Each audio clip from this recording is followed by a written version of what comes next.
Ya, Anda masih menyaksikan Market Review pemirsa, dan berikut ini kembali kami sampaikan data untuk Anda terkait dengan 3 negara. Ini adalah negara-negara penyumbang surplus terbesar Indonesia. Kita akan cermati bersama negara-negara mana saja, seperti yang bisa Anda saksikan di layar televisi Anda. Ada Amerika Serikat pemirsa, kemudian India dan Filipina. Ini menarik dicermati.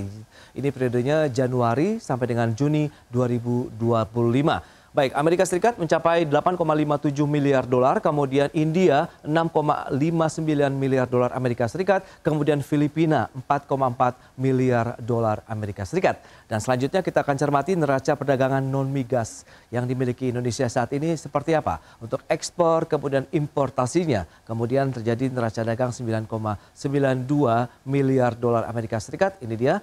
Untuk non-migas kita ekspornya 14,79 miliar dolar, importasinya 4,87 miliar dolar Amerika Serikat. Baik, kita akan lanjutkan kembali perbincangan bersama dengan Pak Abdul Sobur, kemudian Bapak Joshua Pardede. Baik, dengan menyikapi beberapa data tadi yang sudah disampaikan nih, Pak Abdul Sobur, lantas kalau kita cermati penyumbang negara penyumbang surplus terbesar lah, tadi disampaikan Amerika Serikat, kemudian India, Filipina. Untuk produk-produk mebel dan kerajinan sendiri kan memang Amerika menjadi pangsa pasar terbesar, bukan Pak Abdul Sobur sejauh ini?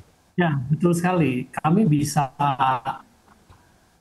memberikan sumbangan terbesar sebetulnya kalau konteksnya ke Amerika ya. Artinya bahwa industri dan mass besar cukup signifikan ya. Tapi kondisi ke depan mungkin akan ada tekanan, saya yakin ya. Dengan tarif yang diberlakukan efektif 19%, itu ada kemungkinan besar akan terjadi tekanan ya. Sehingga apa yang disampaikan oleh teman-teman termasuk dari pemerintah untuk mitigasi resiko dan mencoba pasar baru itu sudah juga kita mulai jalankan ya. Nah, namun demikian tadi surplus ini yang tadi saya garis bawahi ya, bukan merupakan pertumbuhan sejati dari industri manufaktur kami gitu ya. Dan mungkin juga alas kaki juga sama mengalami kondisi yang kurang lebih ya. Juga mungkin dari tekstil juga sama gitu ya. Kondisinya memang tidak seperti yang kita harapkan. Pasar ke Amerika pasti akan mengalami penurunan. Baik. Nah, kalau strategi yang sejauh ini sudah diterapkan, Anda sampaikan tadi berarti diversifikasi negara tujuan ekspor sudah dilakukan. Kemudian strategi di dalam negerinya sendiri apa yang perlu dikuatkan lagi begitu Pak Abdul Sobur sehingga bisa mendorong lagi dari sisi kinerja ekspor. Mungkin tidak lagi mengandalkan pasar Amerika Serikat misalnya, kita mungkin bisa masuk ke Uni Eropa, kita ada IUCEPA, kemudian mungkin BRICS juga begitu di sana. Iya, betul sekali itu. Jadi kita harus betul-betul merancang ke sana ya, tapi pasti tidak dalam waktu dekat ini Mas Pras. Karena bagaimanapun memasuki pasar baru atau pasar-pasar yang sekarang juga sedang dalam kondisi tidak baik ya. Pasar Eropa juga sedang mengalami penurunan. Yang mungkin menarik adalah ke Middle East ya. Pasar Middle East relatif masih stabil ya, 4% sampai 5% mengalami pertumbuhan. Juga India. Tapi rentang perhitungannya mungkin 5-10 tahun ke depan itu bisa ya. Dan kemudian apa yang dimaksud tadi adalah apa yang harus dilakukan oleh kita semua. Dukungan dari pemerintah memang harus all out sekarang ya. Jadi hal-hal yang bisa menghambat pertumbuhan ekspor betul-betul harus dihabisi, harus dihilangkan ya, apapun. Kemudian juga insentif fiskal ya, supaya kita bisa membuat terobosan itu kan pasti butuh dukungan, kemudahan dari segala aspek ya. Termasuk juga bunga murah, itu juga salah satu yang concern kami. Baik, itu dia untuk pembiayaan ya, menjadi salah satu concern juga dari pelaku industri eksportir khususnya untuk kerajinan mebel dan kerajinan begitu. Pak Joshua, lantas bagaimana Anda melihat PMI manufaktur kita beberapa bulan terakhir memang masih mengalami kontraksi. Kemudian S&P juga mencermati bahwa ya kontraksi di Indonesia karena adanya penurunan produksi yang berkelanjutan. Nah, Anda melihat sebenarnya kansnya atau potensinya sendiri sampai kapan ini akan terjadi, Pak? Iya, tentu ekspektasi atau persepsi dari pelaku industri manufaktur ini akan sangat bergantung lagi pada bagaimana respon dari pemerintah, intervensi kebijakan pemerintah. Tadi sudah disampaikan oleh Pak Abdul Sobur sebenarnya. Ini yang harus segera duluan adalah bagaimana spending pemerintah ini bisa mengakselerasi pertumbuhan ekonomi.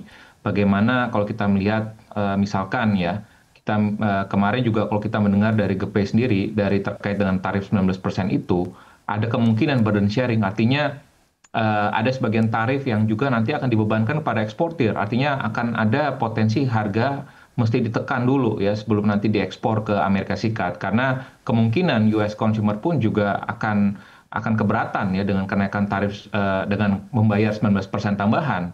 Ya, tentunya artinya stimulus fiskal itu harus yang menjadi prioritas ya terkait dengan pajak korporasi, pengurangan pajak korporasi untuk sektor-sektor industri padat karya yang harus kita tolong, kita dukung ya. Tekstil, garment, alas kaki, furniture ini beberapa industri padat karya yang harus menjadi concern pemerintah ya karena kalau kemarin kita mendengar data investasi, realisasi investasi kita, itu semuanya melulu berdasarkan bicara berkaitan dengan industri padat modal.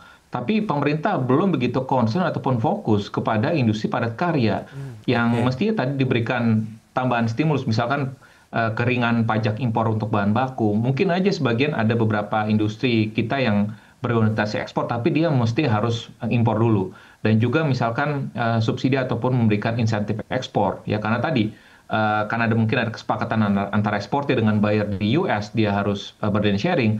Artinya ini harus menjadi concern juga karena kalau ditekan lagi harga jualnya, tentu ini akan bisa memberatkan dari sisi para industri, pelaku industri, sehingga pemerintah harus kembali lagi memberikan fokus ya kepada para pelaku industri yang memang terkena dampak dari implementasi tarif dari Trump. Baik, pemerintah juga sudah menyiapkan ada insentif mendorong sektor industri manufaktur ya. Salah satunya kan ada pembiayaan untuk industri padat karya, kemudian insentif untuk menjaga industri padat karya juga tetap bergeliat. Sejauh ini Anda melihat apakah belum tepat sasaran, belum efektif, atau memang mungkin harus lebih masif lagi misalnya begitu Pak Joshua?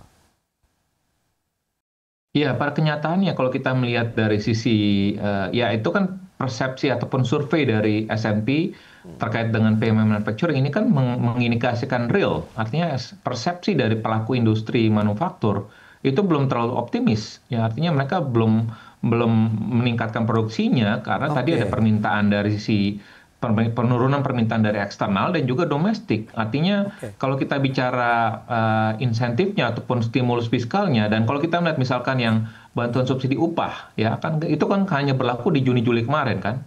Sebenarnya kalau kita bisa perpanjang ini khususnya untuk beberapa industri padat karya, ya khususnya tadi misalkan tekstil, garment, furniture, alas kaki, ini tentunya akan bisa berdampak positif karena kita perlu ingat lagi.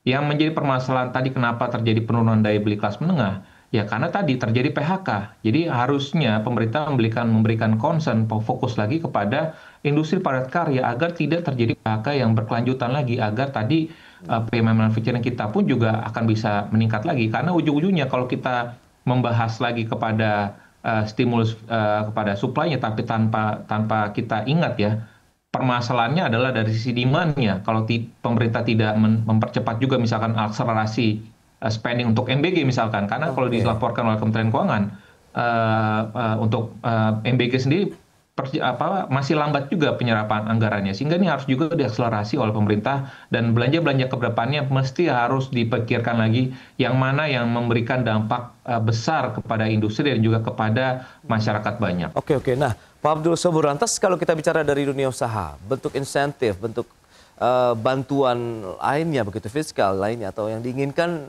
seperti apa? Atau bantuan yang saat ini ada, ya lagi-lagi Pak, memang perlu ditambah atau bagaimana Pak Abdul Sabur?